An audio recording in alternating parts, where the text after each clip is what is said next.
नमस्कार। आज के वीडियो में हम लेकर आए हैं रीट परीक्षा हेतु महत्वपूर्ण प्रश्नोत्तर हूबहू पेपर जो रीट परीक्षा में आने वाला है। जिसमें भाषा जो फर्स्ट है वो जिसने हिंदी ले रखी है उसके लिए है। खंड सेकंड जिसमें भाषा का भाग होता है, हिंदी के प्रश्नोत्तर लेकर आए हैं। वीडियो शुरू करते हैं। शुरू करने से पहले अगर आप हमारे YouTube चैनल पर नए हैं तो चैनल को सब्सक्राइब करें, वीडियो को लाइक करें और शेयर करें। शुरू करते हैं। प्रश्न नंबर 1 कौन से वर्ण घोष नहीं है? तो इसमें से दे रखे हैं विकल्प ए, छ, अ और ड। तो इनमें से विकल्प 6 है वो घोष वर्ण नहीं है। इसमें व्याख्या दी गई है, अर्ध संवृत जिन स्वरों के उच्चारण में जीभ कम ऊपर उठती है और वायु मुख विवर में कम संकुचित होती है, इससे उच्चारित स्वर अर्धस्वरित कहलाते हैं। उदाहरण है ए और ओ। तो ए है वो अर्धस्वरित में आता है, फिर अर्ध विवरित में आता है। तो इसमें है जिन स्वरों के उच्चारण में जीभ अर्धस्वरित से कम ऊपर उठती है और मुख विवर में वायु मार्ग खुला रहता है, इससे उच्चारित स्वर अर्ध विवरित कहे जाते हैं। उदाहरण में आता है ए, आई तथा ओ, औ।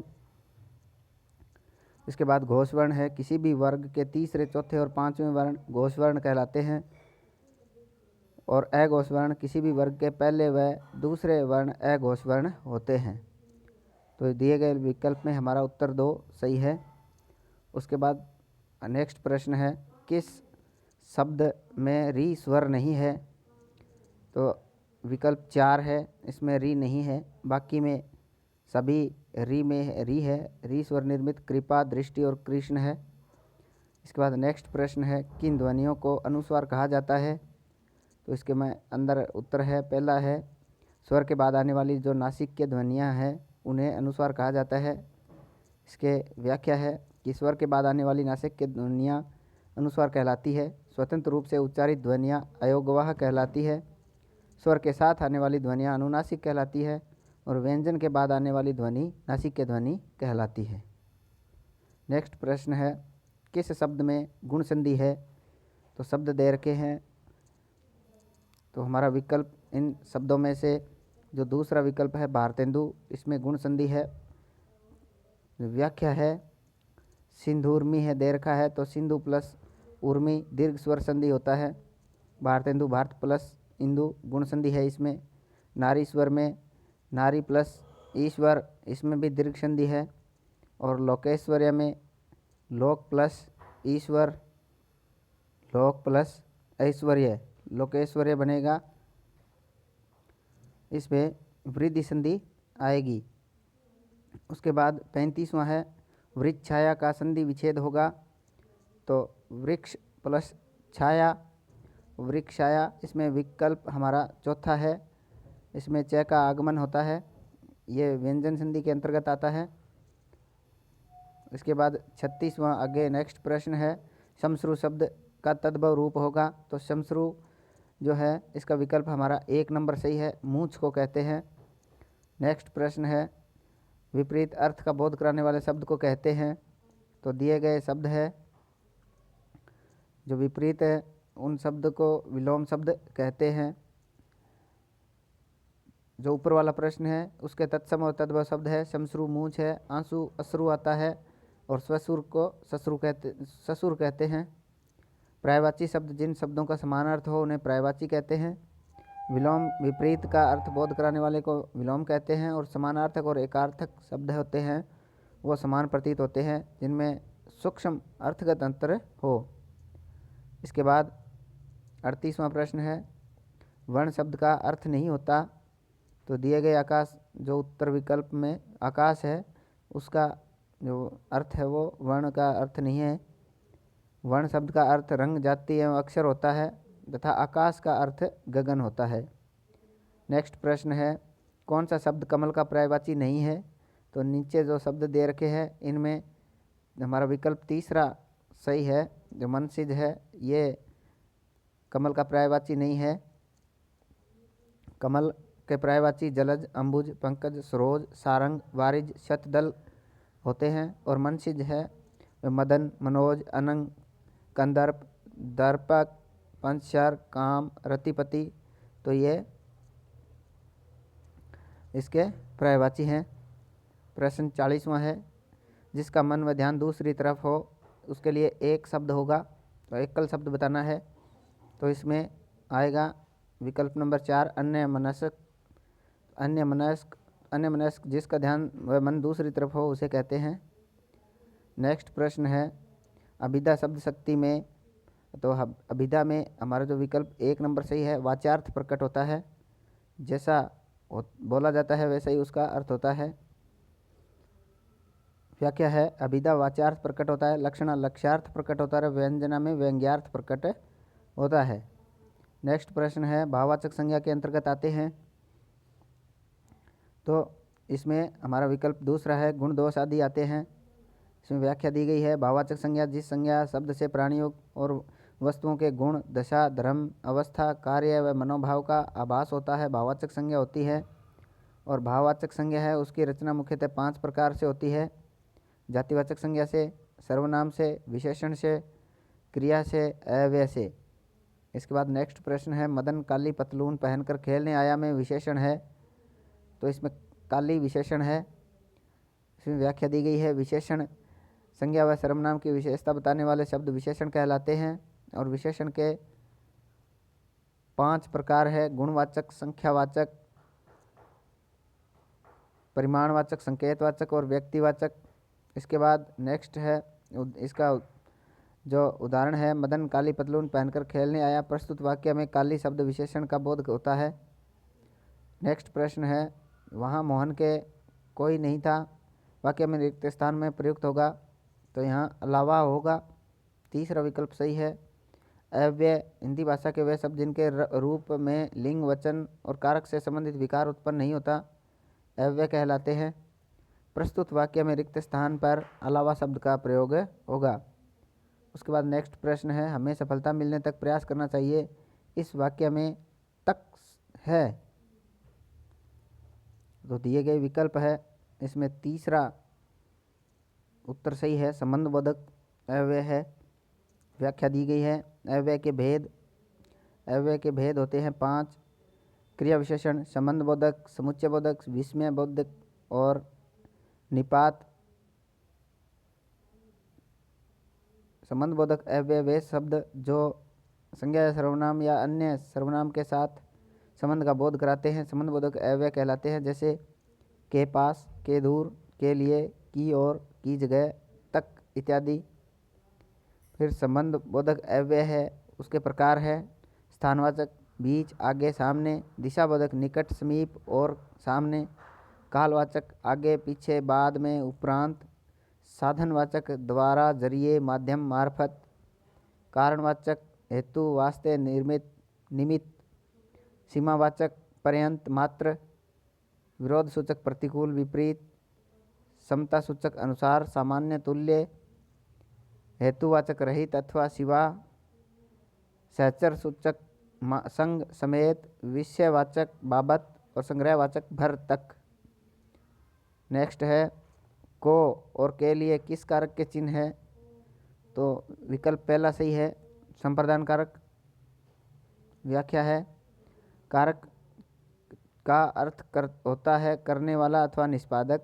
जब संज्ञा या सर्वनाम पद संबंध वाक्य में प्रयुक्त अन्य पदों व क्रिया के साथ जाना जाता है उसे कारक कहते हैं।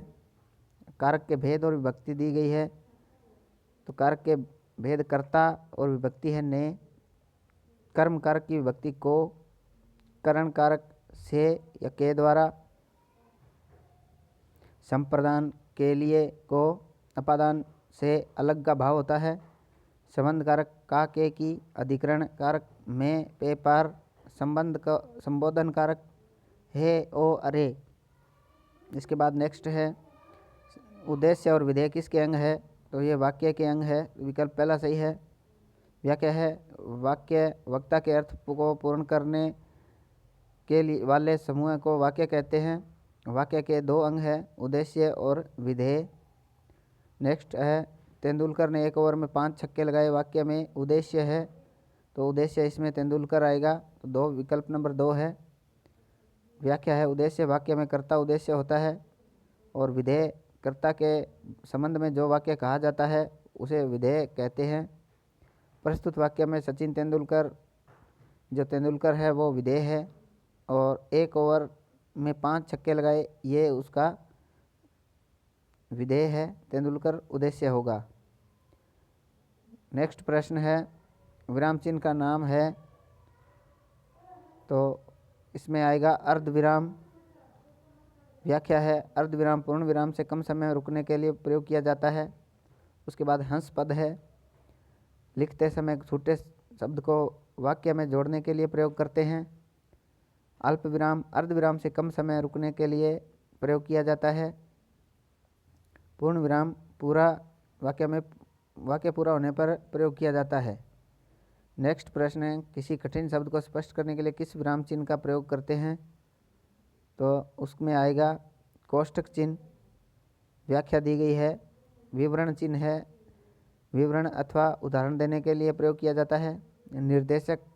निर्देश अथवा सूचना देने वाले पद जो होते हैं उन चिन्ह है उनको वाक्य के बाद लगते हैं।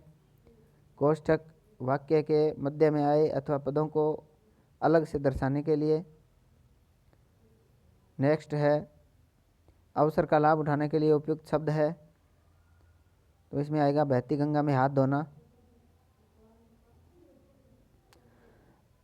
व्याख्या है बहती गंगा में हाथ धोना अवसर का लाभ उठाना, आकाश पाताल एक करना, अत्यधिक परिश्रम करना, फुल्ला न समाना बहुत खुश होना, अंगारों पर पैर रखना, कठिन कार्य करना। नेक्स्ट है बाधा डालना मुहावरे का अर्थ है, तो रोड़ा अटकाना, तो रोड़ा अटकाना बाधा डालना, पाला पड़ना वास्ता पड़ना, बरस पड़ना, अत्यधिक क्रोध होना, दांतों में जीभ होना, तो शत्रुओं से घिरे रहना। नेक्स्ट है अपना हाथ जगन्नाथ का अर्थ है, तो अपने हाथ से काम करना ही उपयुक्त होता है।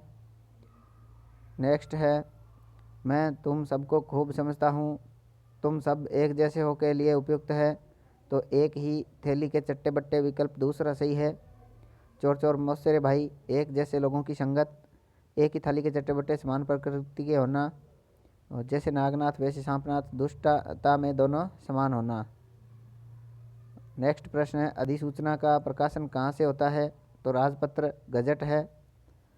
व्याख्या है अधिसूचना किसी भी सरकारी राजपत्रित अधिकारी की नियुक्ति, पदोन्नति, अवकाश प्राप्ति, त्यागपत्र तथा सरकारी नियमों, आदेशों व आज्ञाओं की राज्य सरकार द्वारा की गई घोषणाओं को अधिसूचना कहते हैं। अधिसूचना किसी व्यक्ति विशेष से संबंधित भी हो सकती है, किंतु इनका संबंध सामान्य जनता से होता है, इसलिए इन्हें राजकीय पत्र में अनिवार्यतः प्रकाशित किया जाता है। अनिवार्य होने पर अधिसूचना समाचार पत्रों में प्रकाशित की जाती है। अधिसूचना किसी अधिनियम के अंतर्गत जारी की जाती है तथा अन्य पुरुष शैली में लिखी जाती है। नेक्स्ट है निविदा सूचना का उद्देश्य होता है, तो दिए गए विकल्प है, इसमें इनमें से तीनों काम आते हैं। निविदा के अंतर्गत सामान की आपूर्ति करवाना, सामान की नीलामी करना और निर्माण कार्य करवाना, ये सभी निविदा के अंतर्गत आते हैं। व्याख्या है निविदा सूचना सरकारी एवं गैर सरकारी प्रतिष्ठानों द्वारा अपने किसी निर्माण कार्य को संपन्न कराने, सम्मान की आपूर्ति करने आदि के लिए उक्त कार्य कर सकने वाले व्यक्तियों को सूचनार्थ समाचार पत्रों आदि में जो आमंत्रण प्रकाशित किया जाता है उसे निविदा कहते हैं। निविदा प्रपत्र का शुल्क, धरोहर राशि एवं प्रचार के मानदंड समय समय पर सरकार द्वारा निर्धारित किए जाते रहते हैं। नेक्स्ट है किसी कार्यालय द्वारा एक साथ अनेक प्रेषितियों को भेजा जाने वाला शासकीय पत्र या ज्ञापन या आदेश कहलाता है, तो उसको परिपत्र कहते हैं। व्याख्या है परिपत्र जब एक ही सूचना, आदेश, निर्देश या संदेश कई व्यक्तियों अथवा कार्यालयों को भेजना हो, ऐसी परिस्थिति में लिखा जाने वाला पत्र गस्ती पत्र या परिपत्र कहलाता है। परिपत्र में एक सरकारी पत्र के सभी लक्षण शामिल होते हैं। परिपत्र की सभी प्रतियों पर अधिकारी के हस्ताक्षर नहीं होते, केवल कार्यालय प्रति पर ही होते हैं। उसके बाद सूचना है प्रश्न संख्या 58 से 60 निम्न गद्यांश को पढ़कर ध्यान से पढ़ें और फिर प्रश्नों के उत्तर दें। कुसंग का ज्वर सबसे भयानक होता है, यह केवल नीति और सद्वृत्ति का ही नाश नहीं करता बल्कि बुद्धि का भी क्षय करता है। किसी युवा पुरुष की संगति यदि बुरी होगी तो वह उसके पैरों में बंधी चक्की के समान होगी। जो उसे दिन रात अवनति के गड्ढे में गिराती जाएगी, और यदि अच्छी होगी तो सहारा देने वाली बहू के समान होगी, जो उसे निरंतर उन्नति की ओर उठाती जाएगी। इस गद्यांश का उचित शीर्षक होगा, 58 नंबर प्रश्न है, तो इसका शीर्षक होगा संगति। उसके बाद नेक्स्ट प्रश्न है, कुसंग का अर्थ होता है बुरी संगति। नेक्स्ट प्रश्न है, इस गद्यांश का केंद्रीय भाव क्या है? तो इसका केंद्रीय भाव है संगति का महत्व। विकल्प पहला सही है, केंद्रीय भाव संगति का महत्व दिया गया है। तो आज के वीडियो में हमने रीट परीक्षा के तहत आने वाले प्रश्न का विवरण किया है। अगर वीडियो आपको अच्छा लगे तो वीडियो को लाइक करें, शेयर करें और हमारे चैनल को सब्सक्राइब करें। धन्यवाद।